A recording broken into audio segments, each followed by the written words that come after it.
महाराष्ट्र के कल्याण कस्बे के एक इलाके विट्ठलवाड़ी में दुर्गा मंदिर के सामने यशवंत अपार्टमेंट के फ्लैट नंबर 9 में जगदीश सालुंखे रहते थे। वे अपने बड़े भाई कांचन सालुंखे के परिवार के साथ रहते थे। जगदीश सालुंखे एक कंपनी में नौकरी करते थे। उनकी शादी एक खूबसूरत और महत्वाकांक्षी लड़की विरशाली ठाकरे से हुई थी।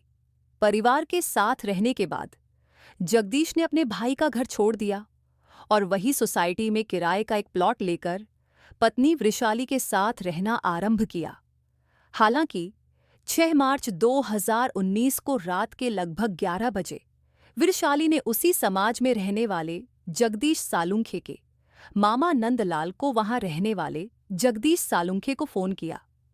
वृषाली ने उन्हें रोते हुए बताया कि मामा जी, हमारे घर में बहुत बड़ी चोरी हो गई है और बदमाशों ने जगदीश को भी मार दिया है। वृषाली ने कहा कि मामा जी, कृपया आप जल्दी हमारे घर पर आ जाइए।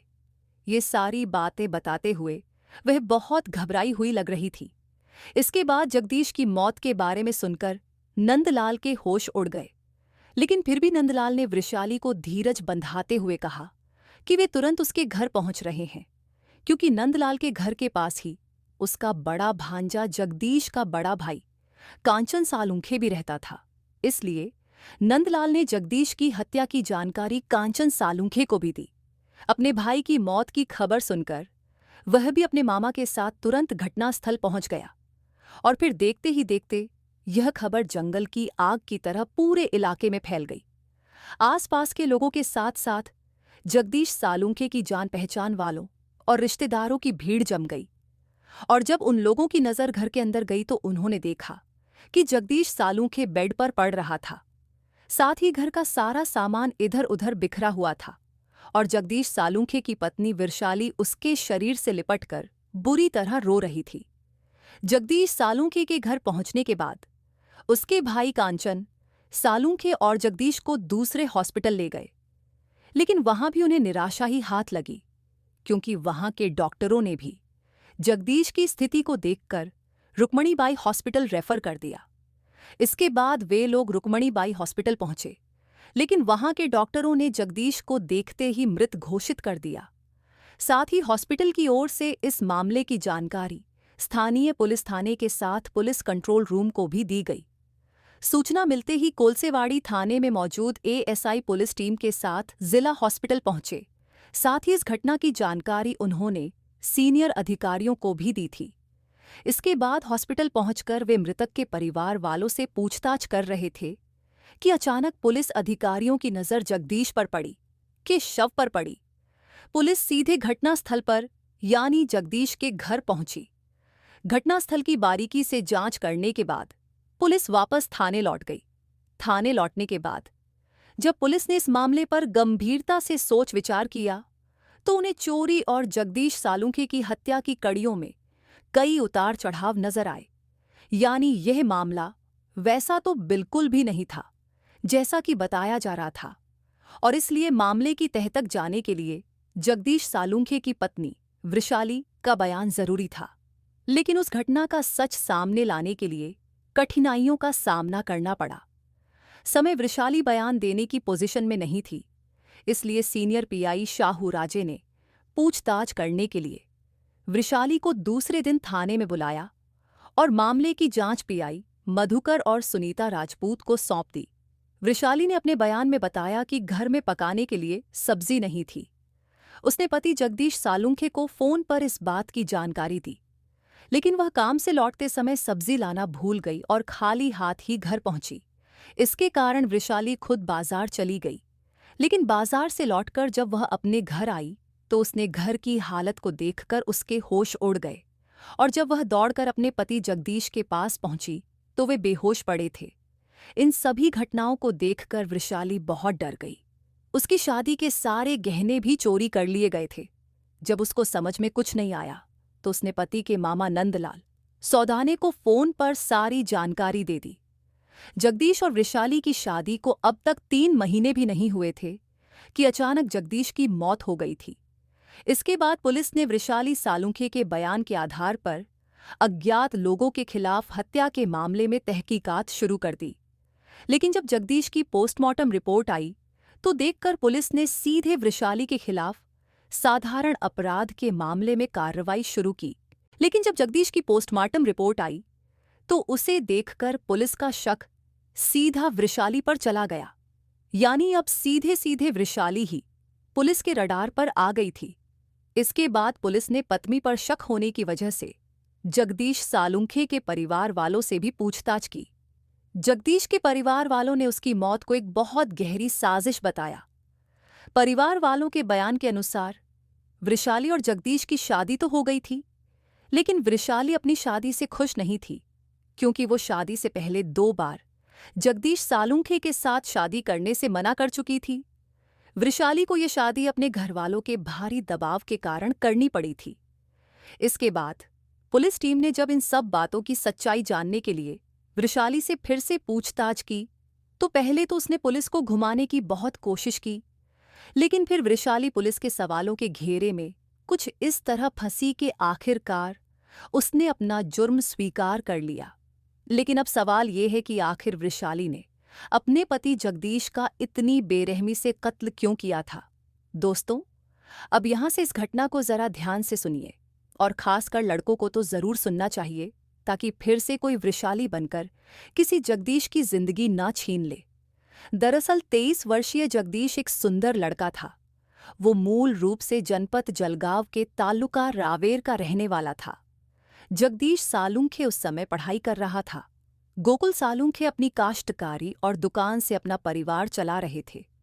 जगदीश को लेकर माता पिता का सपना था कि उनका छोटा बेटा उनके साथ रहकर घर की जिम्मेदारियों को संभाले।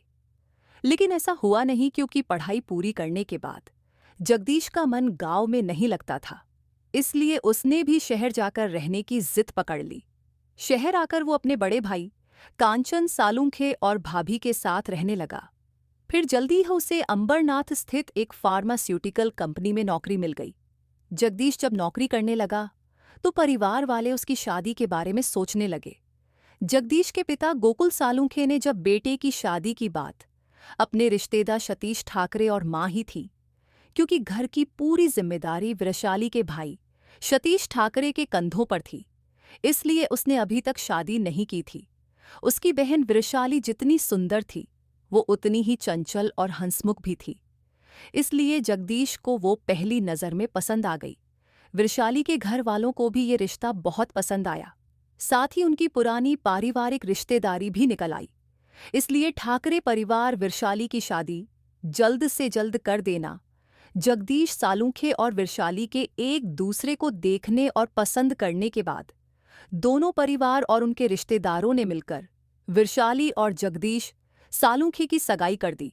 साथ ही शादी की तारीख भी तय कर दी गई, क्योंकि आज के ज़माने में लोग सगाई को ही आधी शादी मानते हैं और अपने बच्चों को खुली छूट दे देते हैं। लड़का और लड़की दोनों बातचीत करने के साथ साथ मिलने जुलने और एक साथ घूमने फिरने लगते हैं। अगर विशाली 6 महीने में ही जगदीश सालुंखे से बोर हो चुकी थी, क्योंकि विशाली को एक सीधा साधा लड़का नहीं, बल्कि उसे तो कोई मॉडल और स्मार्ट पति चाहिए था जो उसके इशारों पर चले और उसकी सारी इच्छाएं पूरी करे। इसीलिए शादी के 20 दिन पहले विशाली ने जगदीश सालुंखे को फोन करके मुंबई के दादर रेलवे स्टेशन पर बुलाया और दुखी मन से जगदीश से कहा कि वो उसके साथ शादी नहीं करना चाहती, क्योंकि हम दोनों के विचार एक दूसरे से नहीं मिलते। विशाली ने उससे कहा कि अगर हम दोनों की शादी हो भी गई तो हम दोनों कभी खुश नहीं रह पाएंगे।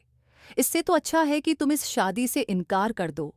विशाली ठाकरे की इस बात को सुनकर जगदीश के तो पैरों तले से जैसे जमीन खिसक गई, और उसकी वजह ये थी कि उसके घरवालों ने शादी की पूरी तैयारी कर ली थी और सारे रिश्तेदारों को शादी के कार्ड भी भेज दिए गए थे। जगदीश ने ये बात विशाली को भी समझाने की कोशिश की, लेकिन उसने जगदीश को धमकी देते हुए कहा कि अगर उसकी शादी जबरन की गई तो वो जहर खाकर आत्महत्या कर लेगी, और फिर उसका क्या अंजाम होगा वो खुद समझ सकता है।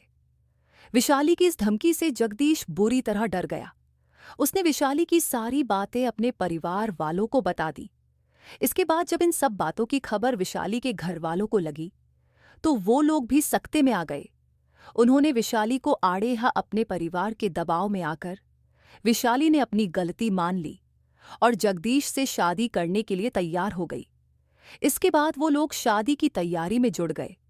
इधर परिवार वालों के दबाव में आकर आखिर विशाली जगदीश से शादी के लिए तैयार तो हो गई, लेकिन उसके मन में अब भी जगदीश सालुंखे को लेकर उलझन सी थी।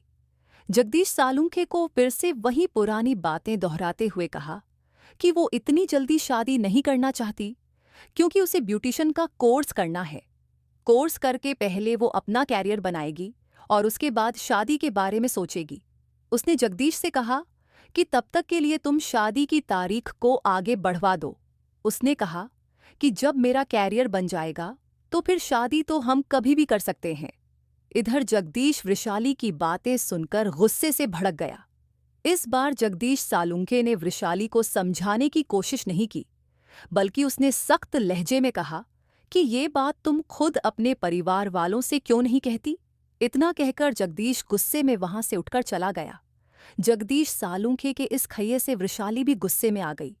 उसने सोचा कि इस समस्या से निपटने के लिए अब उसे ही कुछ करना पड़ेगा। घर जाने के बाद भी वो सारी रात इसी बारे में सोचती रही, करवटें बदलती रही, और फिर सुबह तक उसने अपनी इस परेशानी का जो हल निकाला वो बहुत ही खतरनाक था। दूसरी तरफ दोनों परिवार वृषाली और जगदीश सालुंखे की शादी को लेकर उत्साहित थे, क्योंकि वृषाली की शादी हो रही थी। इस बात को लेकर उसकी सहेलियों और दोस्तों में खुशी की लहर थी। वो सब वृषाली से शादी की बैचलर पार्टी देने की मांग कर रहे थे और वृषाली उन्हें आजकल कहकर टाल रही थी। लेकर फिर अचानक वृषाली ने शादी के 3-4 दिन पहले अपने घर में एक छोटी सी पार्टी रखी और इस पार्टी में खास तौर पर जगदीश को भी बुलाया गया था। वृषाली के बुलाने पर जगदीश पार्टी में आया तो जरूर था, लेकर उसने पार्टी में एंजॉय नहीं किया। खैर, घर लौटते समय वृषाली ने बड़े प्यार से जगदीश के लिए खाने का टिफिन तैयार किया और उसे घर पहुंचकर खाने के लिए कहा। लेकर जगदीश ने उस टिफिन का खाना नहीं खाया था, क्योंकि घर जाने के बाद जब उसने टिफिन खोला था तो उसमें से एक अजीब सी गंध आ रही थी, जिसकी वजह से जगदीश ने वो खाना नहीं खाया। उसने वो खाना फेंक दिया। वृषाली ने बताया कि उस खाने में बड़ी ही चालाकी से उसने जहर मिला दिया था। लेकर जगदीश उस दिन भी बच गया था और आखिरकार 29 दिसंबर 2018 को बड़ी धूमधाम से वृषाली ठाकरे और जगदीश सालुंखे की शादी हो गई। शादी के बाद वो दोनों घूमने के लिए हिल स्टेशन चले गए। इस शादी से जगदीश सालुंखे तो बहुत खुश था और वो वृषाली के सारे गिले शिकवे भूल चुका था। लेकर वृषाली इस शादी से बिल्कुल भी खुश नहीं थी। शादी के नाम पर उसने तो सिर्फ एक समझौता किया था। जैसे जैसे समय बीत रहा था वैसे वैसे वृषाली के व्यवहार में बदलाव आता जा रहा था। वो बात बात पर जगदीश और उसके परिवार वालों से लड़ाई करने लगी थी, जिससे तंग आकर जगदीश के परिवार वालों ने उससे अलग रहने की सलाह दी। और जब जगदीश इस बात पर ऐतराज करता तो वो उसके साथ झगड़ने लगती थी। बात आगे ना बढ़े इसलिए जगदीश सालुंखे खुद ही चुप हो जाता था। इसके लिए विशाली ने जो रास्ता चुना वो रास्ता सीधा जेल की काल कोठरी में जाकर खुलता था। घटना वाले दिन विशाली काफी खुश थी। उसने काम से लौटकर आए जगदीश से प्यार भरी बातें की और अपने प्लान के अनुसार उसके खाने में चूहे मारने वाली दवा मिला दी। इधर खाना खाने के बाद जगदीश जब सोने के लिए अपने बेड पर गया तो उसका मन बेचैन होने लगा। इससे पहले कि जगदीश उठकर बाथरूम में जाता, विशाली ने उसके गले में नायलॉन की रस्सी डालकर पूरी ताकत से उसका गला घोंट दिया। और जब विशाली को इस बात का पूरा यकीन हो गया कि उसका पति मर चुका है, तब उसने रोने धोने का ड्रामा करते हुए जगदीश के मामा नंदलाल सौदाने को फोन किया था।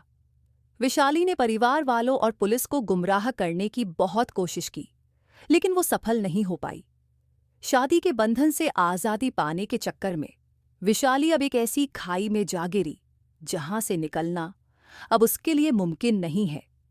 लेकिन अब सवाल यह है कि जब विशाली और जगदीश दोनों के परिवार वालों को इस बात का पता चल चुका था कि विशाली जगदीश से शादी नहीं करना चाहती थी, तो फिर उन्हें ये रिश्ता नहीं करना चाहिए था, क्योंकि विशाली ने शादी से पहले खुद जहर खाने की धमकी भी दी थी। और उन्हें तभी समझना चाहिए था कि जो लड़की खुद को जान से मारने की धमकी दे सकती है, वो फिर कुछ भी कर सकती है, यानी किसी की भी जान ले सकती है। और आखिरकार यही हुआ।